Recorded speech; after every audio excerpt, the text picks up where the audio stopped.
Goan वार्ता लाईव्हच्या YouTube चॅनलला सबस्क्राईब करा आणि बेल आयकॉन दाबून लेटेस्ट व्हिडिओचं नोटिफिकेशन मिळवा.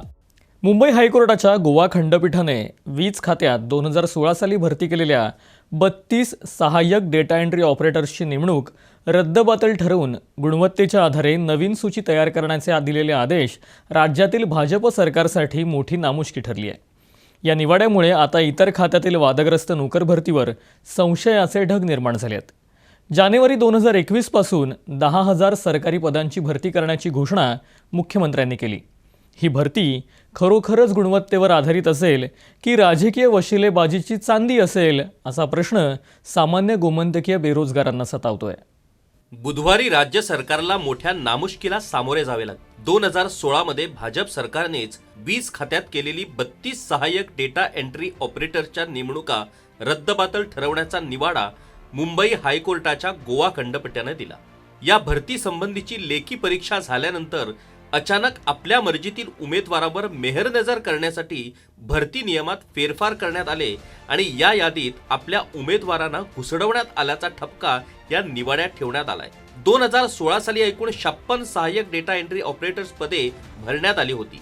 त्यात 32 जनरल आणि 24 राखीव पदे होती. याचिकादारांनी केवळ 32 जनरल पदांच्या भरतीलाच आक्षेप घेतला होता. एकूण 9,627 उमेदवारांनी या पदांसाठी अर्ज केले होते आणि त्यातील 8,951 अर्ज मंजूर झाले होते. खंडपीठाने दिलेल्या निवाड्यात वीज खात्याला नव्याने जनरल कॅटेगरीच्या उमेदवारांची गुणवत्तेवर आधारित यादी तयार करण्यास सांगितले आहे. या यादीनुसार 32 अव्वल उमेदवारांची या पदांसाठी निवड करा असेही म्हटले आहे. ही यादी लेखी परीक्षा आणि मुलाखतींवर आधारित असेल. 31 जानेवारी 2021 पर्यंत सध्याच्या कर्मचाऱ्यांना सेवेत ठेवले जाईल. ज्या कर्मचाऱ्यांची वर्णी नवीन 32 जणांच्या यादीत लागणार नाही त्यांना घरी जावे लागेल आणि जे नव्या यादीत असतील त्यांची सेवा कायम राहील. 32 जणांच्या यादीत नव्याने समाविष्ट होणाऱ्यांना 1 फेब्रुवारी 2021 नंतर नियुक्तीपत्रे देण्यात यावीत असेही खंडपीठाने म्हटले. वीज खात्याबरोबरच गोवा लोकसेवा आयोगाने नर्सिंग संस्थेत ट्यूटर पदासाठी केलेल्या निवडीवरही खंडपीठाने आक्षेप घेतलाय. या पदांसाठी मास्टर्स डिग्रीची गरज आहे. मास्टर्स डिग्रीचे उमेदवार नसतील तरच बॅचलर्स डिग्री उमेदवारांचा विचार केला जाऊ शकतो अशी स्पष्ट अट आहे. एवढे करून लोकसेवा आयोगाने मास्टर्स डिग्रीच्या उमेदवाराला डावलून 2 बॅचलर्स डिग्रीच्या उमेदवारांची निवड केली. ही याचिका निकालात काढेपर्यंत या उमेदवारांना नियुक्तीपत्रे देण्यात येऊ नयेत असेही खंडपीठाने बजावले आहे.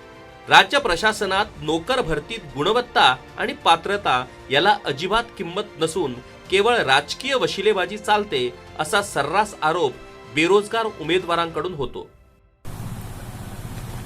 Now, this was a petition where the appointments made by government to the post of assistant data entry operator in the electricity department were challenged by the petitioners.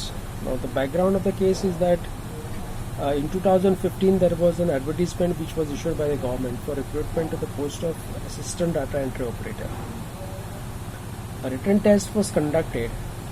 And thereafter, at the stage of drawing the final select list, the marks of written tests were totally ignored. As a result of this, the candidates who were ranking high in the merit list and who were otherwise meritorious, they were deprived of appointment to the post of data entry operator. Now, 2 of the petitioners challenged those recruitments. With regard to the appointments in general category.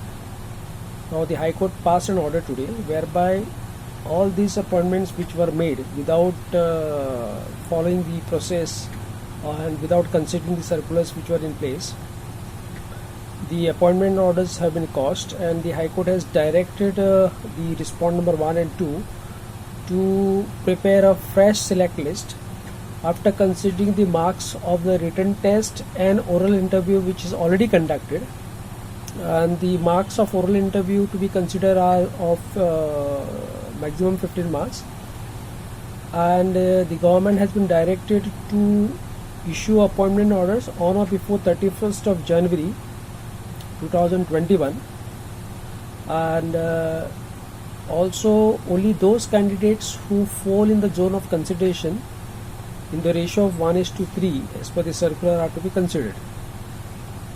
And the candidates who are already appointed are to be retained in service till 31st of January 2021.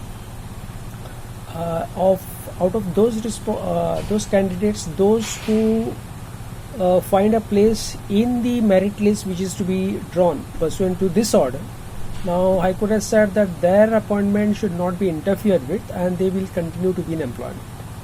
So that is the text of it. अलीकडेच भाजप सरकारने केलेली अव्वल कारकून पदांची भरती न्यायप्रविष्ट बनली आहे. तिथे फक्त भाजप आमदारांच्या मतदारसंघातीलच उमेदवारांचा भरणा झालाय. याच भरतीत उपसभापती इजिदोरो फर्नांडिस यांचा पुत्र रेमंड फर्नांडिस याला बोगस प्रमाणपत्र सादर केल्याप्रकरणी त्याची नियुक्ती रद्दबातल ठरवण्याची नामुष्की सरकारवर उडवली होती. गोवा मेडिकल कॉलेज आणि नर्सिंग संस्थेत झालेल्या नर्सेसच्या भरतीवरूनही संशयाचे वातावरण पसरले आहे. या ठिकाणी अधिकतर भरती ही केवळ 70 तालुका आणि साखळी मतदारसंघातीलच उमेदवारांची झाल्याचा आरोप होतोय. नर्सिंग संस्थेकडून तर चक्क माहिती अधिकाराखाली माहिती मागितली असता ती सुद्धा नाकारण्यात आल्याची गोष्ट समोर आली आहे. या व्यतिरिक्त अन्य अनेक भरती प्रकरणे न्यायालयात आहेत. नोकर भरतीत होणाऱ्या राजकीय हस्तक्षेपामुळे अनेक बेरोजगारांच्या भवितव्याशी खेळण्याचा प्रकार सुरू असल्याने राज्यातील सुशिक्षित उमेदवारात संताप आणि नैराश्याचे वातावरण पसरले.